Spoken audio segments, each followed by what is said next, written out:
नमस्कार दोस्तों, mains master series में आपका स्वागत है। आज का हमारा टॉपिक है भारत में डिजिटल शिक्षा। ये बहुत ही ज़्यादा इम्पोर्टेंट टॉपिक है क्योंकि कोरोना महामारी के कारण भारत हो चाहे पूरी दुनिया हो, पढ़ाई के जो माध्यम हैं उनमें बहुत ज़्यादा बदलाव आया है। आपने ऑब्ज़र्व किया होगा और नहीं भी किया होगा तो दिख जाएगा। ऑब्ज़र्व नहीं भी कर रहे होंगे तो आप देखिए, पूरे अपने देश में ही देखिए, पूरा एजुकेशन सिस्टम एक तरह से ठप पड़ा हुआ था। अब धीरे धीरे चीज़ें ठीक हो रही हैं। तो ऐसे में जो डिजिटल एजुकेशन है इसका महत्व तो बढ़ा है, इसमें तेज़ी आई है और बहुत सारी चीज़ें हमने नई नई सीखी हैं एजुकेशन को लेकर के। इसीलिए टॉपिक इम्पॉर्टेंट है। लेकिन एक क्वेश्चन और भी है इससे जुड़ा हुआ कि जब इस टॉपिक को तैयार करने की बारी आती है तो हमें किन चीज़ों पर ध्यान देना चाहिए। एक चीज़ अगर आप ऑब्ज़र्व करें तो देखें कि मेंस मास्टर सीरीज़ के टॉपिक्स में ना मैं तथ्यों को बड़ा कम लेता हूँ, उन तथ्यों को जो करंट अफेयर्स के हो सकते हैं। जैसे इस टॉपिक में आपको तथ्यों की ज़रूरत पड़ेगी, लेकिन यहाँ मैंने लिया नहीं है जानबूझ के, क्योंकि अगर मैं तथ्य यहाँ लूँगा, वो वाले तथ्य जो करंट के हैं, हो सकता है कि कोई 2022 के लिए इस वीडियो को देख रहा हो और उस समय वो तथ्य बदल चुके हों। तो जो बेसिक बातें हैं, जो काम की बातें हैं, जो मतलब ऐसी बातें बिना तथ्य के भी आप लिख दें तो काम आ जाएंगी, उनको मैं कवर करता हूँ। और जहाँ ज़रूरत होती है मैं आपको हिंट देता हूँ कि यहाँ तथ्य आप ले लीजिएगा। इस टॉपिक में आपको क्या करना चाहिए कि अभी आप देखिए कि भारत में एजुकेशन जो है उसमें डिजिटल एजुकेशन का परसेंटेज कितना है या किस किस रेट से ये बढ़ा है, इसकी ग्रोथ कैसी हुई है। कुछ आंकड़े आपको मिल जाएंगे, कुछ रिपोर्ट्स मिल जाएंगी। बस एक दो तथ्य देख लीजिए, नोट कर लीजिए, काम चल जाएगा। ये बात हो गई। दूसरी बात, इसमें आपको परिभाषा नहीं देनी है कि डिजिटल एजुकेशन का मतलब क्या है, डिजिटल माध्यम से एजुकेशन करना, ये सब बच्चों वाली बातें। एनालिसिस करने की बात आ सकती है तो डायरेक्ट हम वो बातें करते हैं जो हमारे काम की हैं। जैसे इसकी क्या विशेषताएं हैं या फिर कहें कि इसके लाभ क्या हैं। यहाँ से प्रश्न पूछा जा सकता है, डायरेक्ट प्रश्न का हिस्सा हो सकता है कि बताइए भारत में डिजिटल एजुकेशन को प्रमोट करने की ज़रूरत क्यों है, इसके क्या फ़ायदे हैं। तो देख लेते हैं। देखिए, इसमें सबसे अच्छी बात यह है कि जो स्टूडेंट्स हैं, छात्र हैं, अपनी सहूलियत के अनुसार किसी भी समय और कहीं पर भी किसी भी स्थान पर पढ़ाई कर सकते हैं। जो ट्रेडिशनल तरीके हैं कि आपको कॉलेज स्कूल जाना है, एक टाइम फिक्स किया गया है कि इतने बजे से इतने बजे ये विषय पढ़ने हैं, इतने समय तक स्कूल में रहना है, कॉलेज में रहना है, फिर ये पढ़ाई का सिस्टम है।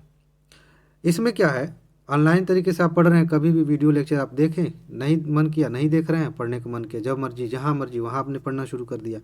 तो छात्र अपनी सहूलियत के अनुसार पढ़ाई कर सकते हैं, ये एक फ़ायदा है। दूसरा फ़ायदा ये है कि एक ही लेक्चर को बार बार देख सकते हैं आप। स्कूल में ऐसी सुविधा नहीं है। एक बार टीचर आए, उन्होंने लेक्चर दिया, बात ख़त्म हो गई, चले गए, जितना समझ में आया आया, बाकी अब हो गया। यहाँ पे क्या है कि अगर आपने कोई चैप्टर पढ़ा, चैप्टर अगर लग रहा है कि नहीं हम थोड़ा भूल रहे हैं, तो दोबारा से अगर रिकॉर्डेड वीडियो है, दोबारा से उसे देख सकते हैं, बार बार रिवाइज कर सकते हैं वीडियो देख के, किस मुद्दे पर टीचर ने क्या समझाया था आप समझ सकते हैं। ये एक फ़ायदा है। दूसरी बात यह है कि इससे लागत भी कम हुई है। अगर आपने इंटरनेट रिचार्ज करा लिया मोबाइल अपना, तो आप बहुत कुछ कर लेंगे, बहुत कुछ सीख लेंगे। लेकिन अभी अगर ये चीज़ें नहीं होती तो किताबों का खर्चा, कापी पेन, बैग्स, कपड़े, बहुत सारी चीज़ें हैं ना, खर्चे तो काफ़ी ज़्यादा होती हैं। तो कम लागत में आप बेहतर एजुकेशन कर सकते हैं, ये चीज़ है। एक और चीज़ यहाँ पे मैं शायद नीचे हो, यहाँ दिख नहीं रहा। अभी क्या है, जो पुराना वाला एजुकेशन सिस्टम है, आप एक स्कूल से जुड़े हैं, उतना ही पढ़ रहे हैं जितना उस टीचर को ज्ञान है। ऑनलाइन पढ़ाई में आप दुनिया के किसी भी हिस्से से किसी से भी कुछ भी पढ़ सकते हैं। ये एक सुविधा है, ये बहुत बड़ी बात है डिजिटल एजुकेशन की। तो ये चीज़ें हैं। बाकी साथ ही साथ आप पर्यावरण को भी फ़ायदा इसमें देख सकते हैं। कैसे? जैसे एक तो एग्जांपल ये है कि कागज़ का कम उपयोग होगा, किताबें कम छपेंगी, कापियाँ कम छपेंगी। लेकिन एजुकेशन सिस्टम में आप देखिए, थोड़ा सा आप माइक्रो लेवल पे जाएँ, लिखने की ज़रूरत नहीं है समझने के लिए, कि एक स्कूल जब चलता है, कापी किताब वो सब चीज़ तो अपनी जगह है, बसें चलती हैं, आना जाना, परिवहन, इसमें भी तो पर्यावरण का प्रदूषण होता है, कई सारी चीज़ें। तो पर्यावरण को भी लाभ होगा इससे, जो डिजिटल एजुकेशन है उससे। इसके अलावा हमने, चाहे वो टीचर हों चाहे बच्चे हों, इस वजह से, चूँकि अब माध्यम बदला है पढ़ाई करने का, कंप्यूटर मोबाइल इनके माध्यम से हमने पढ़ना शुरू किया है, तो इंटरनेट के बारे में जानकारी बढ़ी है, कंप्यूटर का कौशल बढ़ा है, और भी चीज़ें जो नॉर्मली हम बहुत सालों तक या तो टालते जाते या नहीं सीखते, उन्हें मजबूरी में ही सही हमने सीखना पड़ गया। तो ये चीज़, ये फ़ायदे की बात है इस डिजिटल एजुकेशन से। आगे देखें और कौन सी बात है इसमें जानने लायक है। यहाँ देखिए, छात्र नए कौशल सीखने पर ध्यान केंद्रित कर सकते हैं। इसमें कई बातें हैं, जैसे नए कौशल में तो एक यही आ गया कि जो बच्चे कंप्यूटर मोबाइल से फेमिलियर नहीं थे, ज़्यादा जानकारी नहीं थी कि कैसे वीडियो कॉल पे मतलब सर से बातें हों, कैसे क्वेश्चन पूछा जाए, कैसे ऑनलाइन पढ़ाई की जाए, वो सीख लिया। कंप्यूटर के बारे में बहुत कुछ जान लिए। साथ ही साथ आपके पास समय बचेगा। स्कूल में आने जाने में जो फॉर्मेलिटीज़ होती हैं, तैयार होना, आना जाना, समय बिताना, उसका जो समय बचेगा, पर्याप्त समय रहेगा, आप कुछ भी एक्स्ट्रा सीख सकते हैं। ये फ़ायदे हैं। ये सारी चीज़ें आप लिख सकते हैं फ़ायदों में। इनसे रिलेटेड अगर तथ्य मिल जाए तो नोट कर लीजिएगा। तथ्यों का बहुत ज़्यादा इस्तेमाल करने के चक्कर में मत पड़िएगा कि बहुत ज़्यादा तथ्य इकट्ठा कर लिए, एग्जामिनर बोर हो जाएगा। जो बहुत काम की चीज़ें हैं उतनी ही, ठीक। लेकिन सिर्फ इतना ही हमें नहीं तैयार करना है। अगर प्रश्न में एक डायमेंशन जोड़ा गया कि इसमें चुनौतियाँ भी हैं, इन चुनौतियों से कैसे निपटा जाए, उपाय बताइए, ये सारी चीज़ें भी तो पूछी जा सकती हैं। और किसी मुद्दे पे ना, देखिए, मेंस के क्वेश्चंस की एक खास बात होती है। अगर सामाजिक कल्याण से प्रश्न आया है या कोई किसी मुद्दे पे प्रश्न आया है, तो चुनौतियाँ उसमें क्या हैं, समस्याएं क्या हैं, वहाँ से प्रश्न पूछे जाने की टेंडेंसी ज़्यादा है। इस तरह की चीज़ें पूछी जाती हैं। और उपाय तो अगर नहीं भी पूछा गया तब भी आपको बताना चाहिए, क्योंकि अगर आपने समस्या गिनाया है तो उम्मीद की जाती है कि आप उपाय भी बताएं। खैर, एजुकेशन में आते हैं फिर से दोबारा से डिजिटल वाले में, और देखते हैं कि चुनौतियाँ क्या हैं। चुनौतियाँ हमसे पूछी जा सकती हैं। पहली बात, उचित अध्ययन स्थानों का अभाव है। ऐसा है कि सबके लिए इंफ्रास्ट्रक्चर उस तरह का नहीं है। पढ़ाई करने के लिए स्थान, बहुत सारे ऐसे बच्चे हैं, ऐसे माहौल में रहते हैं कि घर का माहौल ठीक नहीं है, वो कैसे पढ़ें, नहीं पढ़ सकते। स्कूल में तो ये होता है कि चलो भाई, एक माहौल बना हुआ है, वहाँ अगर पढ़ने में मन नहीं लग रहा है फिर भी हम देखा देखी भी पढ़ सकते हैं, बहुत कुछ सीख सकते हैं। घर पे नहीं हो पाता। हम ही अपना ही देख लीजिए, एग्जाम्पल देख लीजिए। अगर कोरोना के समय पे आप घर गए हों और कॉपी किताब लेके घर गए थे, आपने सोचा था कि चलो बढ़िया है, घर पे रह के पढ़ लेंगे, कितनी पढ़ाई कर लिए। प्रभावित तो पक्का पढ़ाई प्रभावित होती है। और बच्चे, छोटे बच्चे, और भी उनका दिमाग इधर उधर जाता है, टीवी देखना है, खेलने जाना है। घर पे माँ बाप अगर, अब उनका व्यवहार ठीक नहीं है, आपस में रिश्ते बढ़िया नहीं है, झगड़ा चल रहा है, तो उचित स्थान न होने की वजह से जो माध्यम है ना, इसके लाभ अच्छे से नहीं ले पाएंगे हम। एक दिक्कत है। आगे, इंटरनेट की अपर्याप्त पहुंच और धीमी गति। ऐसे कई सारे फ़ोटोज़ वायरल हुए जिनमें लोग पहाड़ पर चढ़े हुए हैं, पहाड़ी पे, अगर उधर पहाड़ी इलाका है वहाँ जाके नेट और बाकी चीज़ें लेके गए हैं मोबाइल की, वहाँ नेट पकड़ेगा तो हम पढ़ाई करेंगे। कुछ पेड़ पर चढ़े हुए हैं बेचारे बच्चे मोबाइल ले करके, ऐसी हालत हो गई थी। ऑनलाइन ऑनलाइन क्लास चल रहा है, क्लास छोड़ भी नहीं सकते, एग्ज़ाम में फेल हो जाएंगे। तो इंटरनेट की सुविधा नहीं, और जहाँ सुविधा है वहाँ पे इंटरनेट नहीं चल रहा है, इससे भी दिक्कत होती है।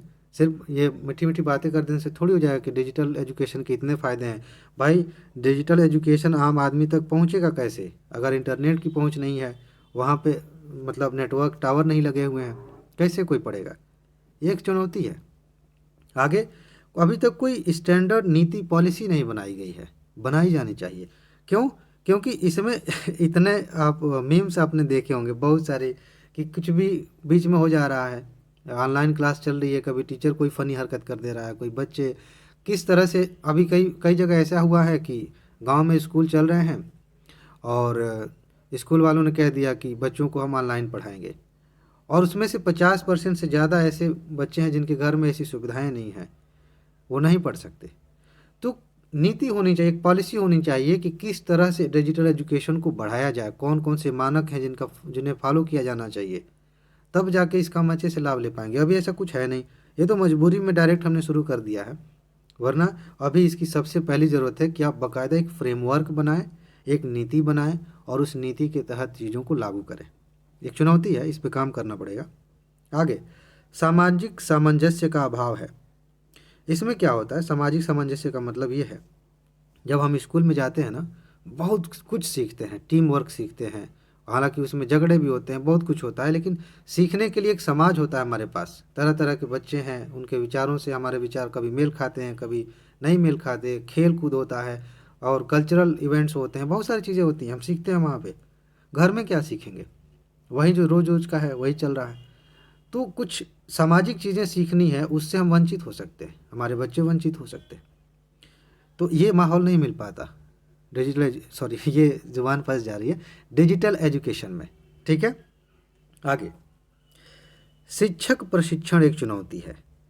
हमारे बहुत सारे टीचर ऐसे हैं जिन्हें पता ही नहीं है कि ऑनलाइन माध्यम से कैसे पढ़ाया जाए। अब उन्हें ट्रेनिंग नहीं देंगे तो क्या पढ़ाएंगे, कैसे पढ़ाएंगे? समस्या की बात है कि नहीं? तो आप इसे लिखेंगे चुनौतियों में कि हमारे शिक्षकों को प्रशिक्षित किया जाना अभी भी एक चुनौती है, क्योंकि और ख़ास तौर से सरकारी टीचर जो हैं, प्राइवेट वाले तो फिर भी थोड़ा सा एडवांस चल रहे थे तो वो जल्दी से अडॉप्ट कर लेंगे। सरकारी टीचर तो बस वही जैसे चल रहा है, पोलियो की दवा पिलाएंगे और बाकी बैठ बैठ के अपना बकैती करेंगे। ज़्यादातर देखिए अपवाद हैं, बहुत सारे अच्छे टीचर्स हैं, हमने भी पढ़े हैं, देखे हैं, बहुत से टीचर हैं बहुत बढ़िया कर रहे हैं, लेकिन मेजॉरिटी अब देखें ना तो बड़े आलसी हो गए हैं लोग। उस पर अलग से बात करेंगे जब शिक्षा व्यवस्था की जो कमियां हैं, इस पर कई टॉपिक बनते हैं। एक प्राथमिक शिक्षा को लेकर के, एक हायर एजुकेशन को लेकर के, एक ये चल रहा है, उसको अलग अलग हम बात करेंगे।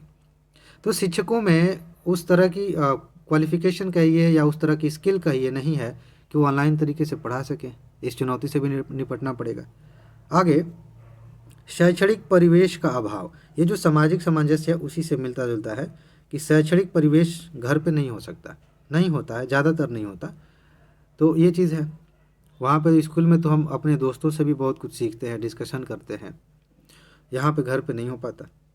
और वो एक और ऊपर हमने पढ़ा था इंटरनेट की सुविधा वाला, उससे इसको जोड़ सकते हैं, लेकिन अलग पॉइंट है। ग्रामीण क्षेत्रों में पहुंच नहीं है इसकी, इंटरनेट का तो वो है ही अपना, लेकिन ये जो डिजिटल एजुकेशन है इसको लेकर की उतनी जागरूकता है नहीं, ये भी एक चुनौती है। और जब हम कहते हैं कि भारत जो है गाँव का देश है, हमारी 70% से ज़्यादा आबादी गाँव में रहती है, और साथ ही साथ हम कहते हैं कि एजुकेशन डिजिटल माध्यम में दिया जाना चाहिए, और साथ ही साथ हम कहते हैं कि यहाँ तो इंटरनेट की सुविधा है ही नहीं।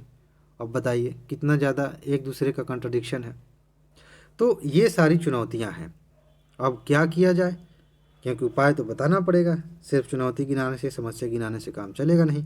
तो कुछ प्रयास सरकार ने किए हैं, ये आप दे सकते हैं। ये ऐसे तथ्य हैं जो सदाबहार टाइप के हैं, इन्हें आज इस बार के मेंस में लिखिए, अगली बार लिखिए, ये काम आते रहेंगे। सरकार ने भारत नेट कार्यक्रम चलाया है। इसमें फ़िलहाल ये लक्ष्य था कि 2.5 लाख ग्राम पंचायतों को ब्रॉडबैंड इंटरनेट कनेक्टिविटी दी जाएगी। जैसे गांव में इंटरनेट रहेगा तो बच्चे पढ़ेंगे अच्छे से। और भी काम है, इसके मकसद बहुत ज़्यादा हैं, लेकिन एजुकेशन भी प्रमोट होगा इससे। एक स्वयं नाम का पोर्टल है, यूपीएससी ने प्री में क्वेश्चन पूछ लिया था कि ये इसका संबंध किससे है।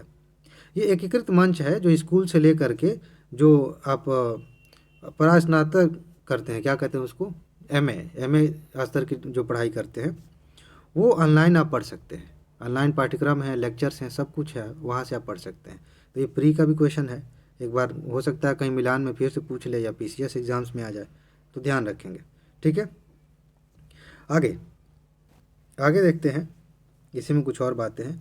एक स्वयं प्रभा है, बेसिकली टीवी पे प्रोग्राम आता है, अगर आपने टीवी देखा हो, इसमें यह आता है 24/7 यहाँ पे लेक्चर आते रहते हैं। और उसमें क्या है कि मतलब चैनल है लगभग 32, अभी तो फ़िलहाल उससे ज़्यादा है, 32 चैनल है। वहाँ पे आपको अलग अलग स्ट्रीम में, साइंस अगर साइंस फील्ड से है उसके लेक्चर मिल जाएंगे, आर्ट से है वहाँ के लेक्चर मिल जाएंगे, बहुत सारी चीज़ें हैं। और बढ़िया बढ़िया यूनिवर्सिटीज़ के जो प्रोफेसर हैं वो पढ़ाते हैं। तो ये स्वयं प्रभा से भी प्रश्न बन सकता है प्री में और मेंस के लिए। सिर्फ ये बाकी चीज़ें ना लिखिए, इतना कुछ मत लिखिए, बस स्वयं प्रभा की आप चर्चा कर देंगे, आपका काम हो जाएगा। तो फिलहाल इस टॉपिक में इतना ही है। आई थिंक नीचे देख लेते हैं कुछ है तो नहीं, बस इतना, इस टॉपिक में इतना है। अब डिजिटल एजुकेशन से संबंधित कोई भी प्रश्न आएगा, इन बातों के आधार पर हम आसानी से उनका उत्तर दे सकते हैं। देखिए, मेंस के नाम पर बहुत ज़्यादा इधर उधर की बातें करना नहीं होता। आप टू द पॉइंट बात करिए, सारे डायमेंशंस कवर करिए, बात खत्म हो गई। और यही हमारी खासियत है, मेंस मास्टर सीरीज़ की यही खासियत है कि हम कम से कम समय में ज़्यादा से ज़्यादा चीज़ें डिस्कस करेंगे। मैं एक चीज़ बता दूं, मुझे एहसास हुआ, मान लीजिए कि मैंने कोई टॉपिक कवर किया और कुछ दिन बाद, कुछ महीने बाद मुझे लगा कि इस टॉपिक में कुछ नया और जोड़ा जा सकता था। तो ऐसा है ना कि सेम टॉपिक में मैं दोबारा वीडियो बनाऊंगा, और फिर नए अपडेट के साथ, कुछ नए डायमेंशंस के साथ चीज़ों को और कवर कर सकता हूँ, ताकि ये ना हो कि एक बार हमने बना दिया और उसमें कुछ नई नई चीज़ें आ रही हैं फिर भी हम उसको उसमें शामिल नहीं कर रहे हैं। और आगे आगे जब एग्ज़ाम्स होंगे, करीब होंगे, तो एक मैं सीरीज़ बनाऊंगा, एक वीडियो होगी जिसमें उस फिलहाल होने वाले एग्ज़ाम के पहले की जितनी घटनाएं हैं, इंपॉर्टेंट तथ्य हैं जिसकी मैंने शुरू में बात की थी, उनको एक साथ इकट्ठा करके उन सारे सारे आंकड़ों को आपको दे दूंगा। बस इतना रट लो और इस सेक्शन से कहीं से भी क्वेश्चन आए आप उसमें इसको इस्तेमाल कर सकते हैं। जैसे मान लीजिए प्रवास पे प्रश्न आया और प्रवास पे मेरे पास डाटा है कि इतने परसेंट लोग भारत में आंतरिक प्रवास करते हैं, इतने परसेंट लोग भारत से बाहर गल्फ कंट्रीज़ में रहते हैं। ये ऐसा डाटा है कि प्रवास से संबंधित किसी भी क्वेश्चन में इसका इस्तेमाल आप कर सकते हैं। इस तरह की सीरीज़ एक वीडियो होगी हर बार, एक या दो वीडियोस, या हो सकता है सेक्शन वाइज, ज्योग्राफी के आंकड़े अलग, सोसाइटी के अलग, इकोनॉमी के अलग, ये ज़्यादा मज़ेदार रहेगा, और एथिक्स का अलग। इन चीज़ों को हम कवर करेंगे। फिलहाल इसमें इतना ही है, अगले टॉपिक में बाकी बातें होंगी। अपना ख्याल रखिए अच्छे से। नमस्कार।